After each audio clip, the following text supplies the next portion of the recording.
I want to call your attention to the Labor Day weekend of 2022. Was there a birthday party celebration for your younger daughter? Yes.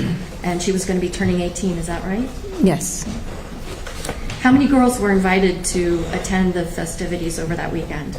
There were, including my daughter, 12 girls. Okay. Where were they supposed to stay for that weekend? We rented a house that we all stayed in. Okay. Was this house like a mansion? No. Can you describe to the best of your ability what it looked like? It was a typical normal house. It had about three bedrooms and bathrooms. Okay.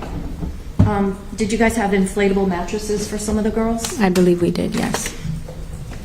Was there a party planned for Sunday night of September the 4th of 2022? Yes. And was that supposed to be at a place called The Point? Yes. Who coordinated that party? My husband did. Were you involved in the planning or paying for that party? No.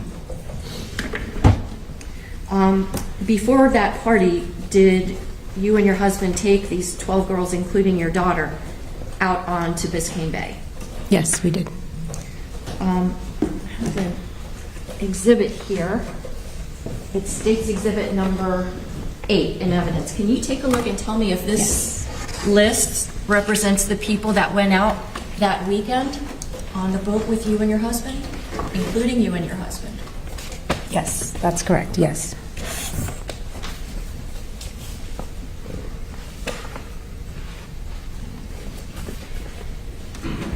And aside from you and your husband, were any of these people over the age of 21? Right away. The prosecution is carefully building the scene. Notice what they're doing here. Establishing who was on the boat, their ages, and the overall responsibility structure. 12 teenage girls, 2 adults, and a holiday weekend celebration. These details may seem routine now, but in a courtroom, they're often a foundation for everything that follows. No.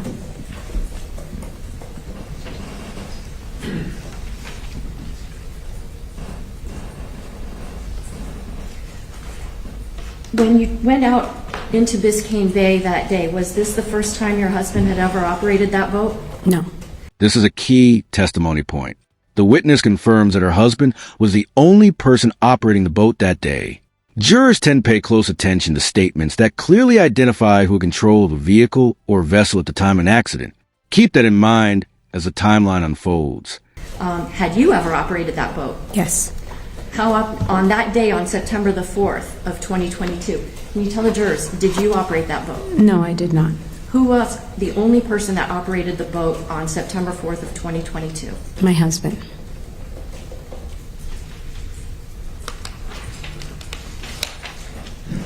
Did you serve as a lookout either on the way out toward Billy's Point or on the way back? I don't remember. Okay.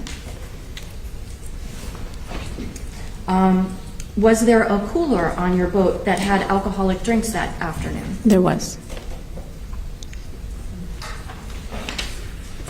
Did you film a video that afternoon of the girls singing and dancing along to the song Uptown Girl? I don't remember the song, but I did film the girls dancing and singing. Okay.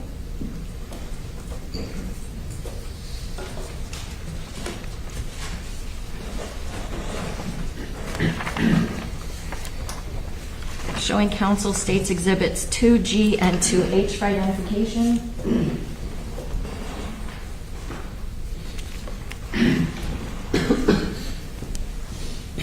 Mrs. Pino, I'm showing you states 2G and 2H for identification. Yes.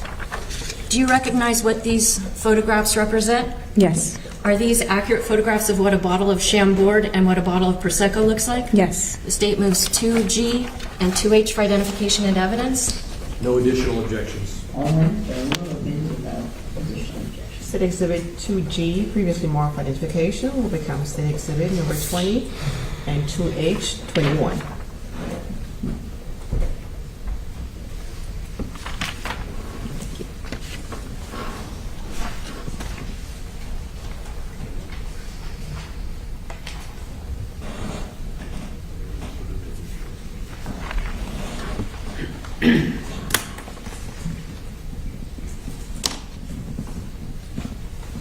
be clear, State's Exhibit number 20 is a bottle of Chambord. Correct. What is Chambord? It's a liqueur. What kind of flavor does it have? Now the prosecution shifts gears. The discussion isn't just about who is on board anymore. It's moving toward alcohol consumption. In many boating accident cases, prosecutors methodically connect seemingly small details to paint a broader picture of the circumstances leading up to a crash. Do you think 1 or 2 drinks is a significant detail here? Or is the state trying to establish something larger? Like a berry flavor, I think. Okay. And then State's Exhibit number 21, a bottle of Prosecco. Correct.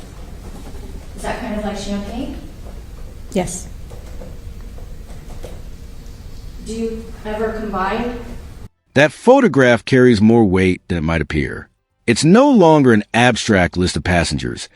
It's a group of real teenagers enjoying what was supposed to be a celebratory weekend. Moments like this can have a powerful emotional impact on a jury because they humanize everyone involved. Prosecco with Chambord? Yes. Did you on September 4th, 2022, while out at the sandbar? I did. I had in a Yeti. I put some Prosecco and a little splash of Chambord. Okay, and how many of those did you consume? This may be one of the most important moments in the testimony. The witness explains that she wasn't watching the water at the time because she was focused on her phone.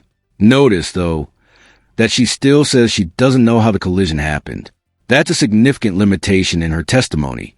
She can describe what she was doing, but not necessarily what the boat operator was seeing or thinking. I had 1 or 2. Okay.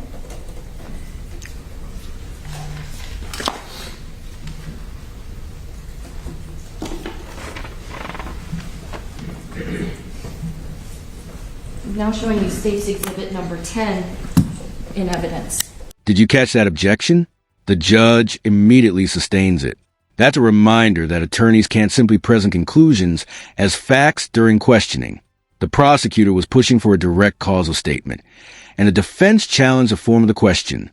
It's a brief exchange, but highlights how tightly courtroom testimony is controlled. As this witness steps down without cross-examination, what stands out most to you? The alcohol evidence, the phone distraction, or the unanswered question of how the crash actually occurred? Do you recognize the girls in this photograph? I do. Are these the girls that were on your boat, with the exception of Mia, who took the photograph? Are these all the girls that were on your boat? Yes. They were all about 17, right? Mm-hmm. Yes.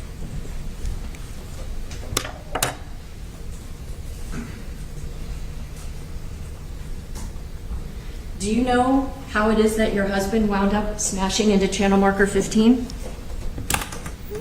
The accident, how it occurred? How did he wind up crashing into it? I do not know. Why not?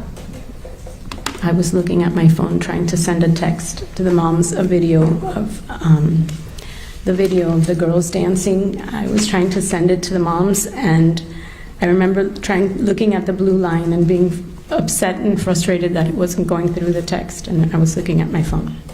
I'm showing you now State's Exhibit number 1. Who is this? Lucy.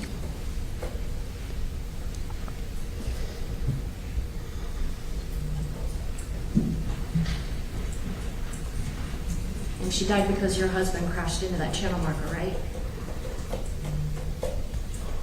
She died because there was an accident.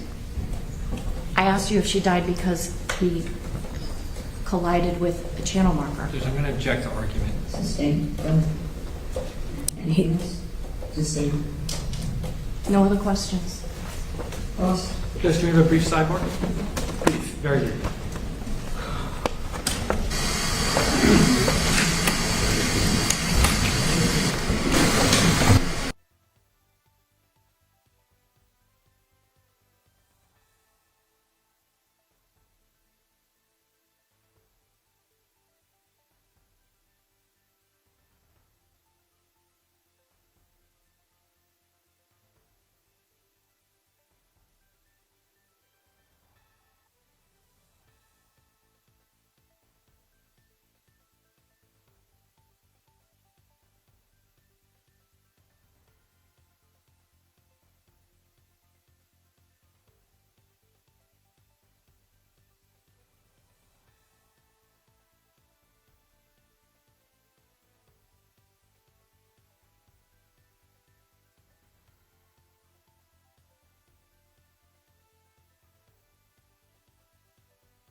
No questions at this time.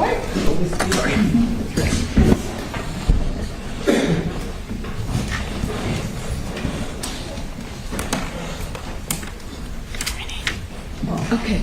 So there's no cross-examination, and the witness will be under subpoena. Okay. All right? Thank you, Your Honor. Okay, thank you.